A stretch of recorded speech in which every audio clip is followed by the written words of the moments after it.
This is the What's Next podcast, Houston's #1 platform where I invite creatives to share their journeys and give us a depiction of their visions. Most importantly, the last question I'll ask is, what's next? Yo, Houston, Texas, you already know where I came from. Yesterday and Friday, day 288 and day 289, I performed All Lives Matter at Jones Hall. We're going to talk about it. A lot of thanks in order. This is episode 128, the Book of John. I appreciate you rocking with me. Walk with me. Let's go. Houston, Texas, man. Let's get right to it. I don't want to be long. I don't want to hold you. You know, I don't have much to talk about this episode. I performed yesterday and I performed on Friday, the 15th and the 16th, like I said I would. If you check my Instagram at John Ross Dike on Instagram and on Twitter, I put on the patent leather ones. I had on the black suit. It wasn't a tux. Shout out to my man, JPR Styling. Just feels right. Shout out to my man, Wayne Willis of Groomed Man. Shout out to Jordan Brand, even though I'm not endorsed by them. Shout out to Jones Hall. A lot of thanks in order. But I'm here, man, and I appreciate you rocking with me.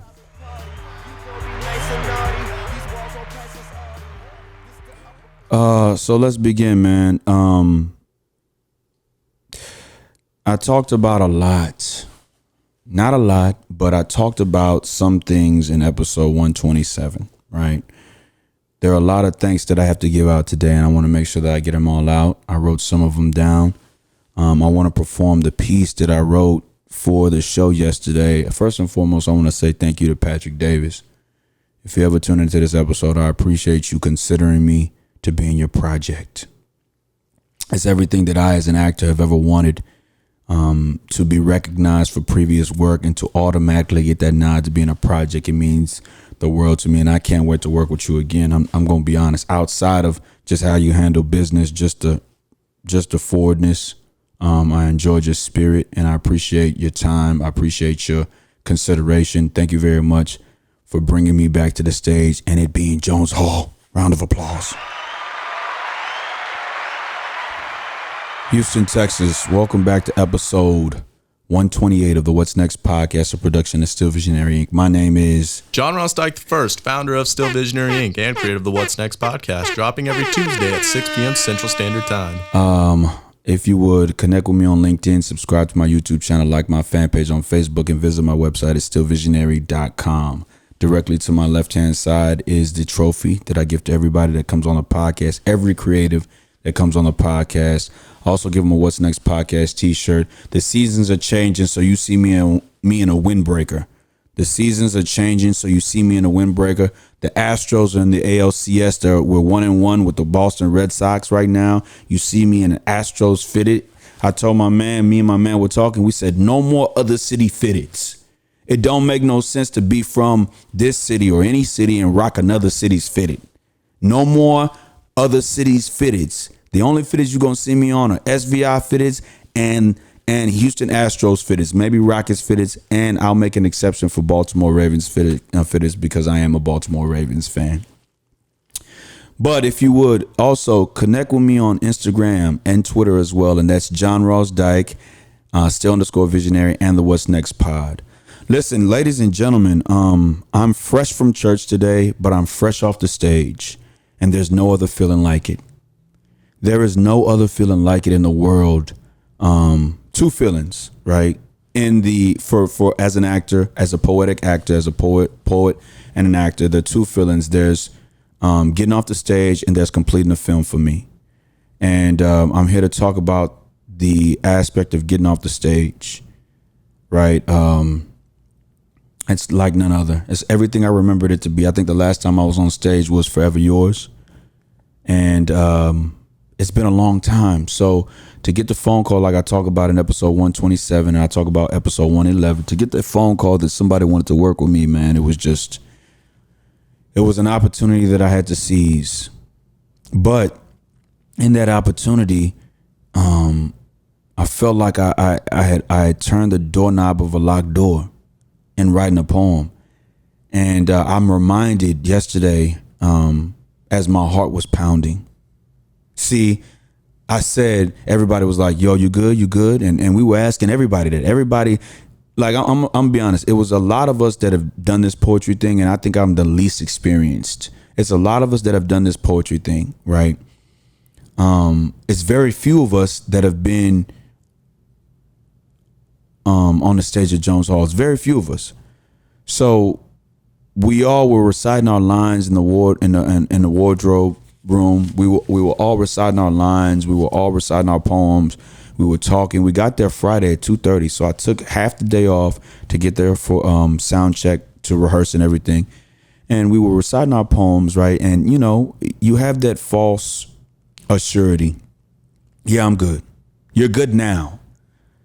But when the director on the off that you can't see, that people can't see off stage, says, take your positions, you can walk on stage. Going from stage right, or stage left to stage right, you're okay till then. So when I'm lining up after we get off after the first show ends, I'm lining up in my spot like I rehearsed, and they give me the cue to walk on. I'm the first one to walk on. I'm also the first one to perform the poem. The name of the poem, the name of the show was Black, Blue, All Lives, Oh Mine, but I was the one that went first. I talked about pressure last episode, right? And to go first, you set the tone. So I'm in rehearsal every week, and I'm thinking to myself, man, you know, my poem is cool, but man, how did I get here to this point? Again, Patrick Davis, I appreciate you. How do I get to this point? Jala Jenkins, I appreciate you. How do I get to this point was my question, right? I'm reminded that I am a poet. I mean, that is where I got my start from. That is who I am in a nutshell. I am a performer who will prefer the longevity, the memorability of film. But anytime I can hop on that stage, I'm excited to do so. And I was afforded that opportunity this past 15th and 16th of October, still in Libra season. Oh, by the way, happy belated birthday to my niece, Abby Richardson, and happy birthday to my brother-in-law, my bigger brother, Clarence Eugene Farmer Jr. or Clarence Eugene Farmer II. Happy birthday to y'all. So October the 16th, the closing show is always a better show.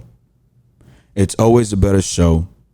And it's always a better show because people are more relaxed on the weekend. They're more freer. They understand that, you know, I waited all day. I'm not rushing from work. I came from home, so I'm going to have a good old time. People were more relaxed and more involved in the closing show than they were on the Friday show. And, you know, it was an experience like none other. If you check my Instagram, I made sure to leave nothing behind. I told y'all that I was going to put on the white ones, and that's what I did. Now, my suit wasn't a tux, but close enough. It was a black suit provided by my man, Phil Adesulu, a.k.a. Just Feels Right, a.k.a. JPR Styling. And my bow tie came from my man, Wayne Willis, a.k.a. Well Groomed Man. And I had a pin and cufflinks that were supplied to me by Still Visionary Inc. Visit my website at stillvisionaryinc.com. So I want to get into the poem, right? The inspiration behind it. I'm going to talk to Jayla, right? So let me go ahead and call her. But it was like an experience of none other, man. You know, I just I'm appreciative, and let's talk for a second. Yep.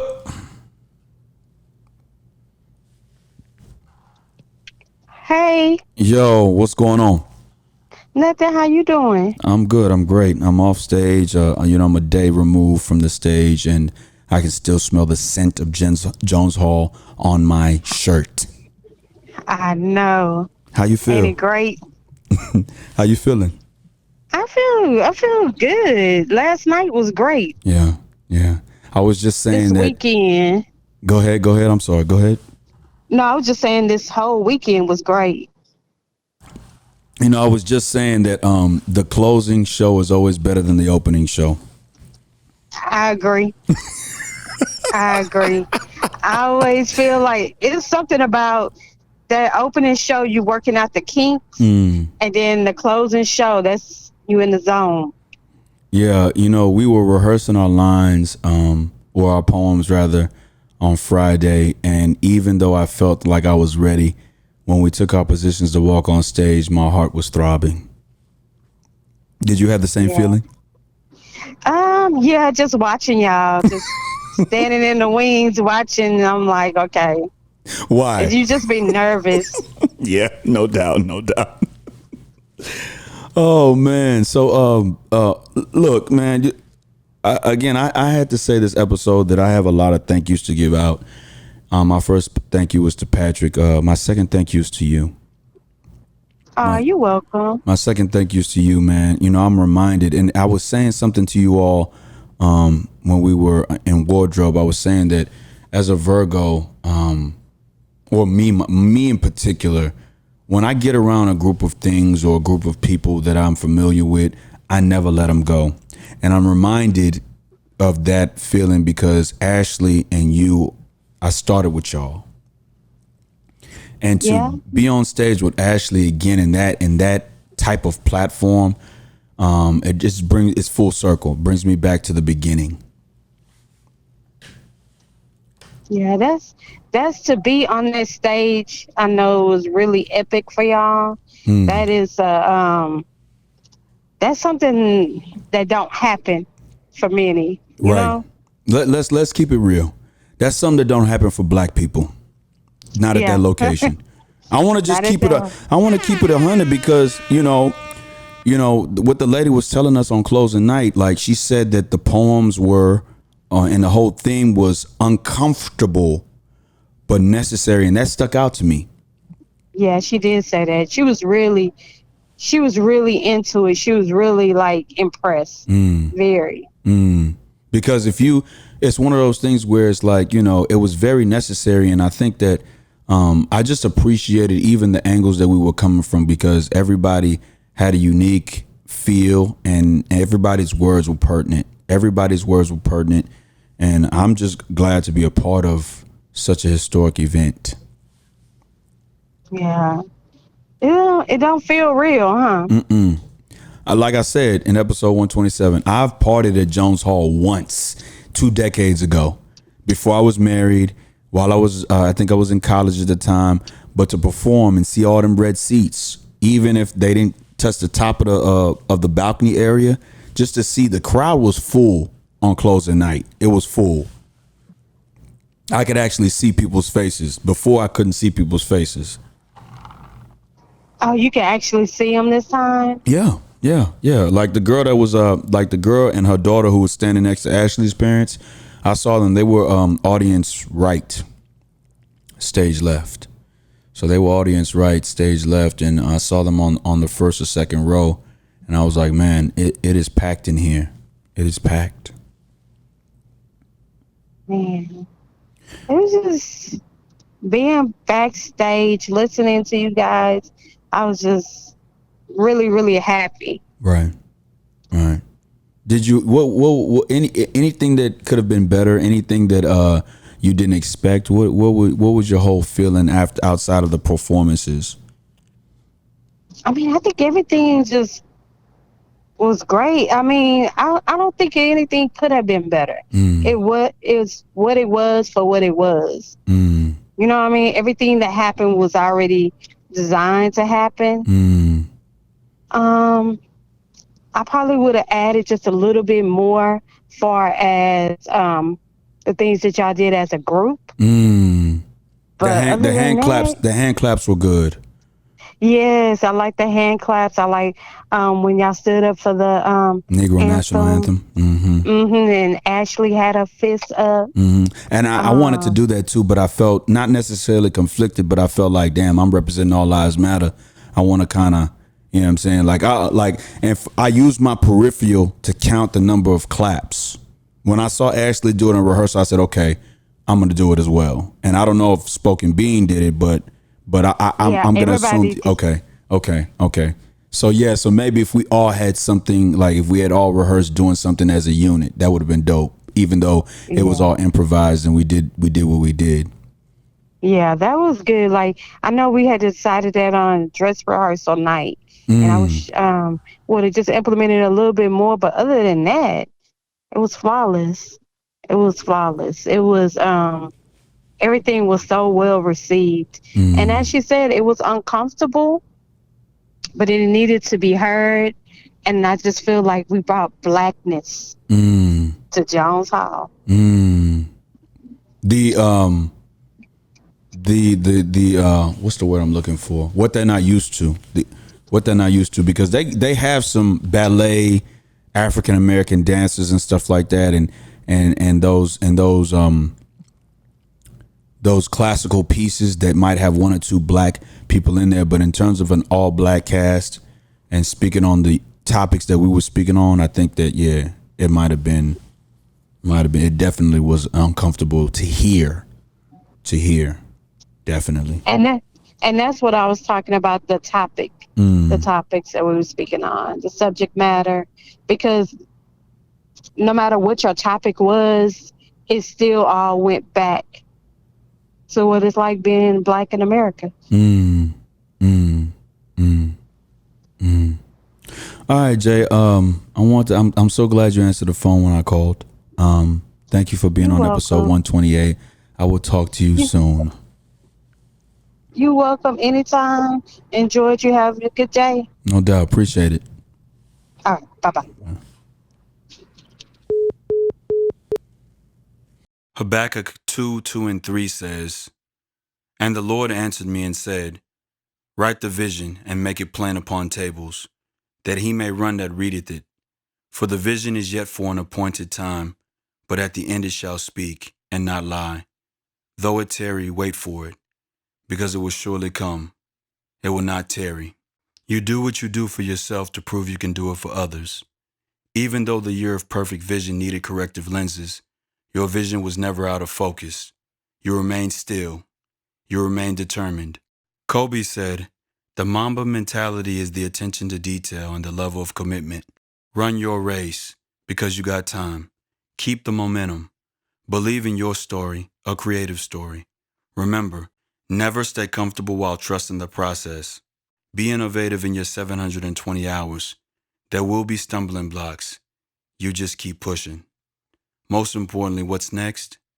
Continue to drop."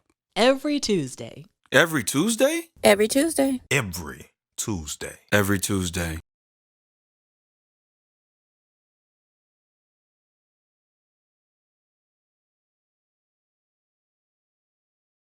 So I want you to imagine being inside Jones Hall. The stage is black.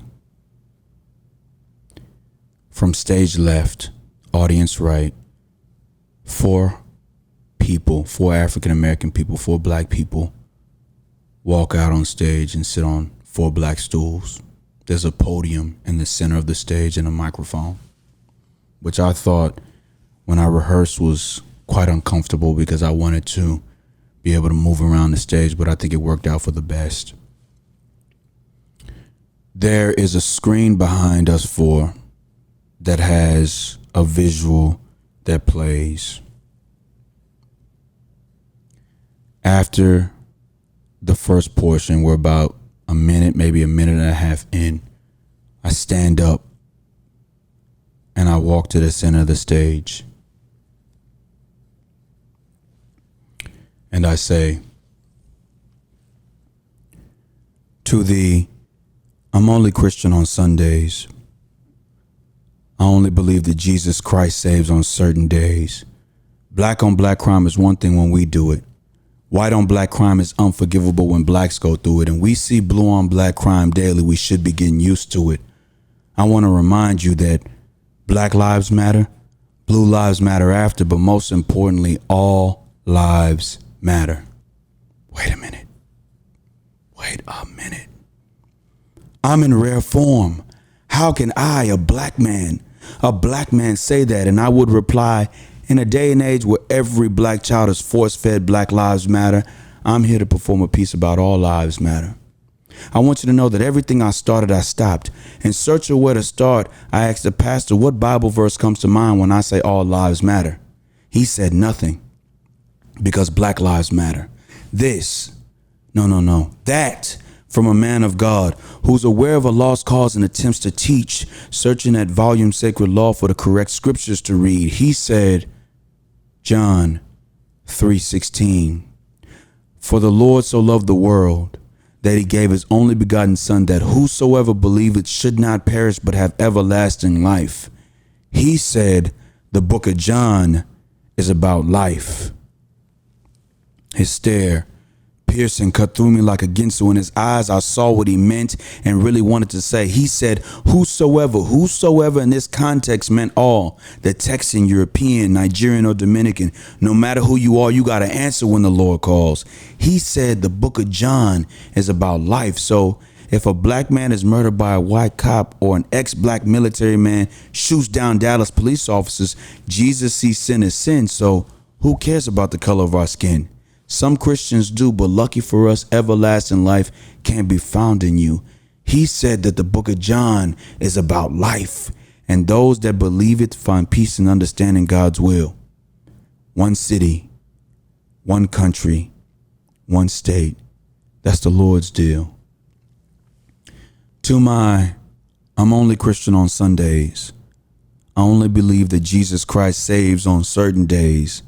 Black on black crime is terrible when we do it.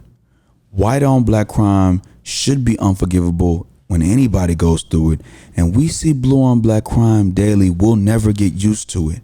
I want to remind you that Black lives matter, blue lives matter after, but most importantly, all lives matter.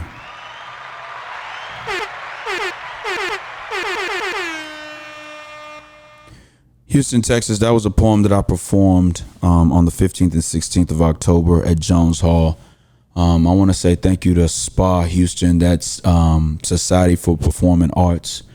Thank you to SPA Houston for hosting Patrick Davis and Black Blue All Lives All Mine this past Friday and Saturday. I want to say most importantly, because the inspiration came from Pastor, I want to use his name, Pastor James Odom of 305 Church of the Living Word, 305.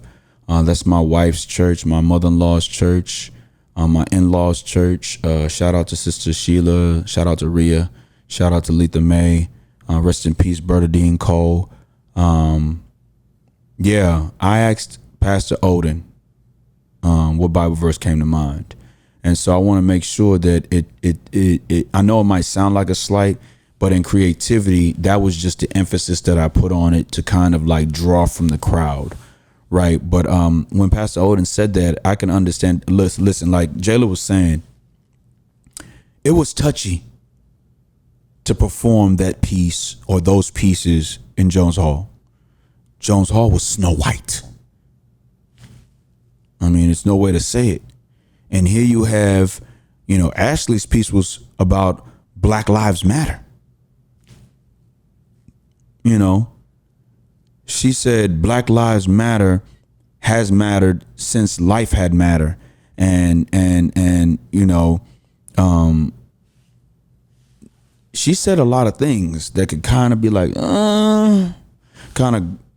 Mario did this thing in Grosso Diaries where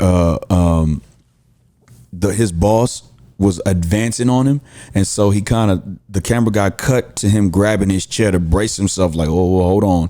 And some of those people I could kind of feel were like that when Ashley was performing her piece. Equality's piece was so dope, right? Equality's piece was so dope that I was just like, man, we were talking in the wardrobe, and I was just like, oh man, I thought to write from two perspectives, but I couldn't figure it out. And he was like, listen, I really kind of like how you highlighted the hypocrisy, right? And that's kind of what I wanted to lean on towards, when I was talking to Pastor Odom, when he said nothing right. This is how he said it. He said, nothing right now because Black Lives Matter. But if I am clear and if I'm thinking properly and if I'm speaking from the heart, he would say John 3:16. And, you know, when I was in rehearsals and I was telling them about this conversation that I had, Ashley was like, hey, you know what? I was kind of expecting to hear that conversation in the poem. So I think it's very important to highlight that I wrote the poem, but I had the guidance that I received, you know, because like I say, I would probably be the youngest poet on stage. I don't normally just go out performing poetry around Houston. I'm inspired to do more, but at the end of the day, you know, I'm kind of like, this is where I kind of like to project and promote and, you know, be artistic here on this podcast. And I got to thank her. I got to thank Jayla again for kind of helping me structure my thoughts, kind of helping me clean it up, because at first I was like, man, it's 3.5 minutes long. How do I get to 3.5 minutes? But I don't think it's necessarily about the length and time. It's more about what you're saying. And I'm eternally grateful for them kind of helping me get to that point where I'm just like, all right, well, here it is. This is what it is. And I'm happy with this product, because memorizing the poem this go around was totally different. I didn't have to write it down like I normally do. When I memorize something and try to put it into my head so I can recite it fluently like I just did, I don't normally I got to write it down. I got to break it down. But writing a poem and kind of like bracing myself like that, it really helped me kind of memorize it and commit it to memory. Although I had 2 points this weekend where I wish I could take back, but you know, nobody knew that it was there. Only I did, right? And so to Pastor Odom, I appreciate the Bible verse. I really do, because I wouldn't have figured that out. And you know, in the writing process, it was pivotal to have somebody kind of guide you. I wouldn't have figured that out. So to Pastor Odom, I really appreciate it. Thank you for helping me kind of pin that idea down. I'm eternally grateful. Listen, man, there were artists that were on before us. Say Girl Say. 2 Caucasian American girls were performing an album. The song that's on my mind is from that album, Buried Alive. I really like that record. And when I wrote All Lives Matter, the piece I performed, I took a lot from Nas. I took that I'm in Rare Form from Nas, from Rare. And I took One City, One Country, One State from Nobody, featuring Lauryn Hill. And Joe Budden. His music has always been introspective to me, and he had a record, I think it was it might have been on Murder Music 3. No matter who you are, you got to answer when the Lord calls. I took that line from him, right? And so in researching what I wanted to write about and make it factual, you know, I said repeatedly on stage for a black man being killed. And then the second day I changed it to a black man murdered by a white cop. Man, it's frequent, you know, it's frequent. And I do believe that white on black violence is terrible. Black on black violence is terrible. Definitely. White on black violence is terrible for anybody that goes through it. Right. And blue on black violence is just, it's unquestionable. Right. And so I really like being challenged writing about that. I think that it'd have been difficult for me to write about anything. Right. Because like I said, I'm more of a romantic when it comes to poetry, love, and relationships. But this is the first time that I've written a piece that I was directed to write, and I'm just grateful for that opportunity, man. This is episode 128, the Book of John. Inside my book, right? This is day 290. This is day 290. This is day 290. Day 290. Which means we have 75 days left. 290 from 365 is 75. So we have 75 days left. We're still in the fourth quarter, still in Libra season. 75 days, man. I'm really just, I'm locked in. And let me tell you why I'm locked in, because that Cash App rang. That Cash App rang yesterday after the show in an amount that I was not expecting. So I'm eternally grateful. If I can get back to that point, then I can really say yesterday's price is not today's price. I've been waiting to say that, right? Even though for me it's not all the way valid, but I've been waiting to say that yesterday's price is not today's price. But in 75 days, I hope that I can really live to that. I hope that I can really live to that, man, because it's boys getting it out here, and I want to be one of those ones getting it. You know what I mean? Shout out to Waltrip High School. Shout out to all my kids, the freshman class of 2025. Shout out to them. I thank them. I appreciate them. A lot of them have been checking to see how the poem was going to go, how the show went. And I really wish a lot of them could have come out and see what it looks like to think outside the box, to be an artist. Right. Shout out to my lovely wife, Kizzy Danae Ross Dike. I love you with all my heart and soul. Baby D, rest in peace, King. I love you with all my heart and soul. Shout out to my family, the Dykes, the Farmers. There's the Tendus, the Norrises. Shout out to Kings of Israel, number 19, AF and AM. Shout out to Booker T. Washington, class 2003. Mrs. O'Coley. At Booker T. Washington in the high school for engineering professions. And episode 128, the book of John. Inside my book, right, I got 75 days to see if I can crack another 3, 4, 5, 6 grand. It's just a grind. Slow boogie, focus, locked in. Make sure you buy a t-shirt. You know what I'm saying? I make Zodiac sign shirts as well. You know, I got, the hello, my name is, never mind. My shirt said Virgo. Your shirt could say Libra or Sagittarius or Capricorn or Scorpio or Leo. It could say whatever you want it to say. Month of October, fourth quarter, 75 days left in 2021. Oh, man. And I know that you guys are tired of seeing me every week dolo. I'm looking to fix that. Got a couple of conversations lined up moving forward. Shout out to Rory and Maul.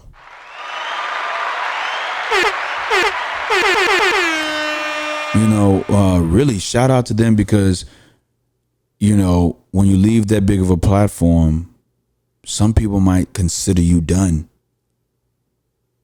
Some people might consider you done. Some people might say, oh, you're washed.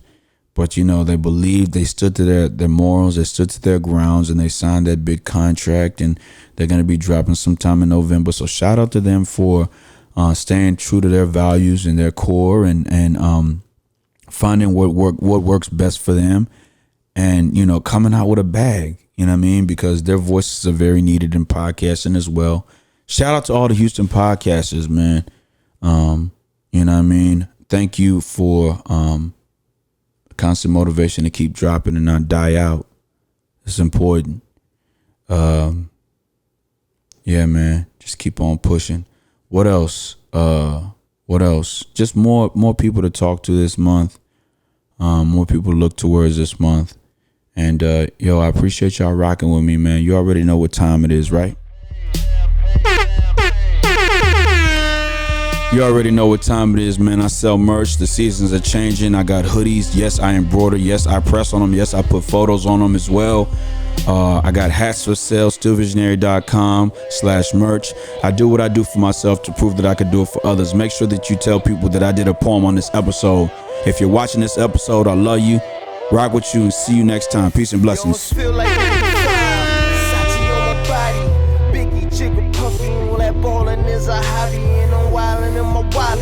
John Ross Dike I, founder of Still Visionary Inc. and creator of the What's Next podcast, dropping every Tuesday at 6 p.m. Central Standard Time.